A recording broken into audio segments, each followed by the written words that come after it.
Hello. So, how is it that we don't have victory?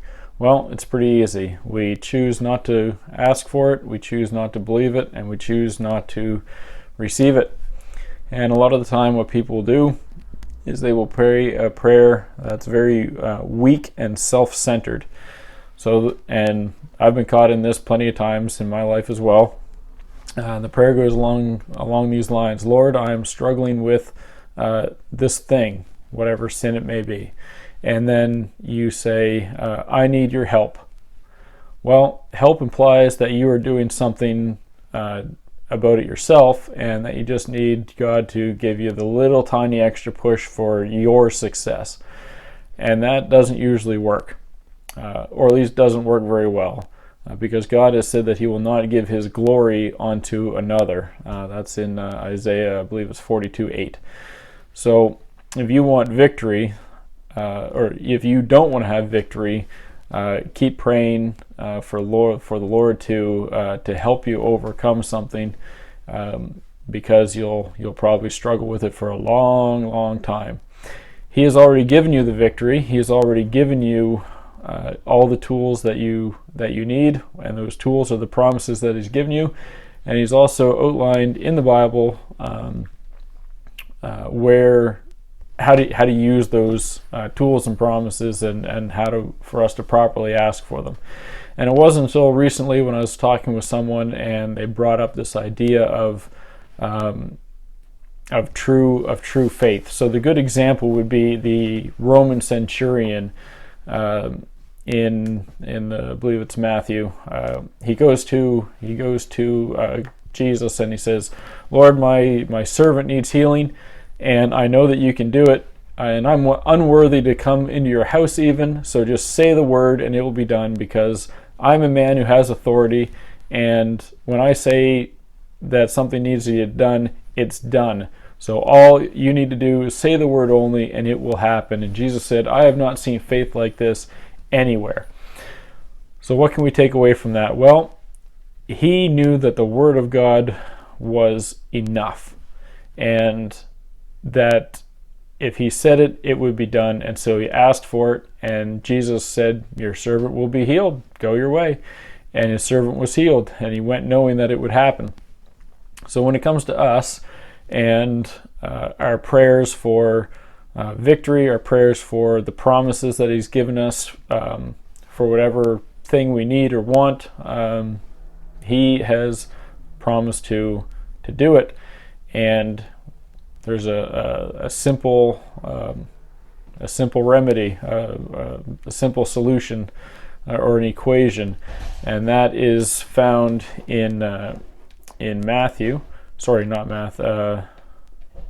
Mark 11:24 has all three combined into one. It's called the ABCs of prayer. So, therefore, I tell you, whatever you ask for in prayer, believe that you have received it, and it will be yours. So, ask, believe, claim. The Roman centurion asked for it, he believed it, and he received it, and he went on his way, and it was done. What we tend to do is ask God to do a little bit, but he wants to do the whole thing. So my personal life and struggles, a few years back, around the age of 24, I was struggling with something, really struggling a lot, and I was praying the Lord, please help me prayer, and nothing was happening. And it wasn't until I changed it up and said, Lord, I can't do anything about this. I need you to do it for me, because I'm incapable of doing it on my own. So you need to deal with this. And had victory over that, still have victory over that.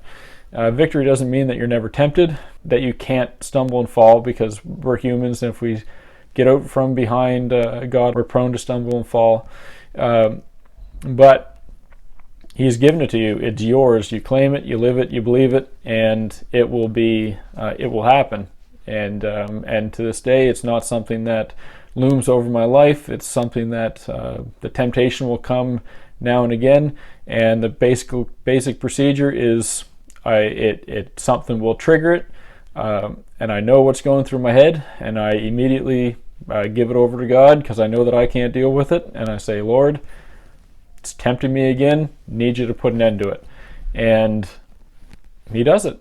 And some people don't believe me, but that's their problem, not mine. So we've got promises for all kinds of things, and we need to trust him and claim these things. So you got to remember, though, that God will not give us a bad gift. So if you're praying for the lottery, and he knows that it's going to ruin your life like it's ruined so many other people's lives, if you ever look into that, he's not going to give it to you, so don't ask. But what I do suggest is that when you take these promises, and there's promises for wisdom, there's promises for victory over sin, and that it doesn't matter what kind of sin it is. It could be gossiping, which is, destroying other people's character. Anything that is an act of unlove towards someone else, so stealing, lying, making idols of yourself or other things or people, or sins of a sexual nature, whatever it may be, God has promised victory. So here's another verse, okay? 1 John 5, verses 4 to 5. For everyone who has been born of God overcomes the world, and this is the victory that has overcome the world, our faith. Who is it that overcomes the world except the one who believes that Jesus is the Son of God? And when you believe that Jesus is the Son of God, you believe that Jesus has the power to set you free from these things, and your faith in him to do that work overcomes the world that is besieging us so much. When we take God at his word, take ourselves out of the equation, and accept that which he's offering us, good things happen. And just a little analogy: your child comes to you, or anybody, and says, "Hey, can I have, I don't know, let's say it's a banana. Can I have a banana?" Sure, you can have a banana. Here it is. And they look at it, and then they look up at you. Can I please have a banana?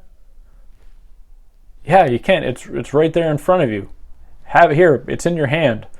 And they still look at you and still ask you for the banana. It would be somewhat annoying.